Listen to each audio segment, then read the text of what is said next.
नमस्कार, मी ज्ञानेश्वर आपल्या ट्रेंडिंग या चॅनलवर आपल्या सर्वांचे स्वागत करतो. आज आपण रक्षाबंधन किंवा राखी पौर्णिमा याविषयीची संपूर्ण माहिती पाहणार आहोत. सर्वप्रथम मी तुम्हाला त्यामागील एक रहस्य सांगणार आहे. राखी पौर्णिमा म्हटलं की सर्वांना माहिती आहे, बहीण भावाला राखी बांधते. यामागचं रहस्य पाहिलं तर असं की एकदा भगवान श्रीकृष्ण आणि त्यांची बहीण सुभद्रा बोलत असताना सुभद्रा भगवान श्रीकृष्णांना म्हणते की मी तुझी तर सख्खी बहीण आहे, तरी देखील तू त्या द्रौपदीचं गुणगान करत असतो. तेव्हा भगवान श्रीकृष्ण हसतात आणि काही दिवसानंतर एका सभेत भगवान श्रीकृष्णासमेत सर्वजण उपस्थित होते. तेथे शिशुपाल येतो. आता शिशुपाल म्हटलं तर तुम्ही म्हणता शिशुपाल कोण?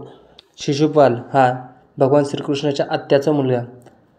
त्यांच्या आत्या म्हणजेच श्रुतशुभा यांचा तो मुलगा शिशुपाल. शिशुपाल हा भगवान श्रीकृष्णाचा अपमान करत असतो त्या सभेमध्ये. पण तरी देखील भगवान श्रीकृष्ण काहीच करत नाहीत, कारण त्यांनी आपल्या आत्या श्रुतशुभा यांना वचन दिलं होतं की शिशुपालाच्या 100 चुका मी मान्य करीन. परंतु पाहता पाहता शिशुपाल हा एवढा भारावून गेलेला असतो की त्याला वाटते की श्रीकृष्ण आपलं काहीच करू शकत नाही आणि तो भगवान श्रीकृष्ण अपमान करतच राहतो.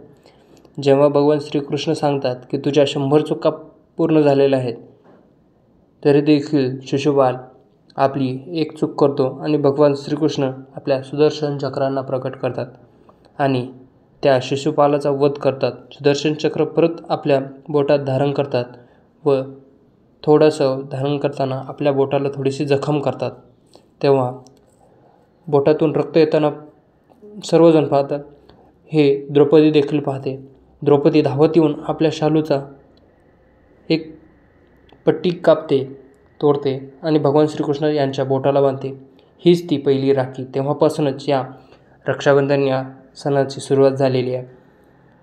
त्याचेच ऋण म्हणून भगवान श्रीकृष्ण द्रौपदीला तिचं रक्षण करण्याचं वचन देतो आणि ते ऋण भगवान श्रीकृष्ण द्रौपदी वस्त्रहरणाच्या वेळी आपली लीला दाखवून भगवान श्रीकृष्ण द्रौपदीला एवढे वस्त्र परिधान करतात की भगवान एवढे वस्त्र परिधान करून द्रौपदीची लाज राखतात आणि तिच्या रक्षण करण्याचं वचन दिलेलं असल्यामुळे भगवान श्रीकृष्ण हे पूर्ण करतात.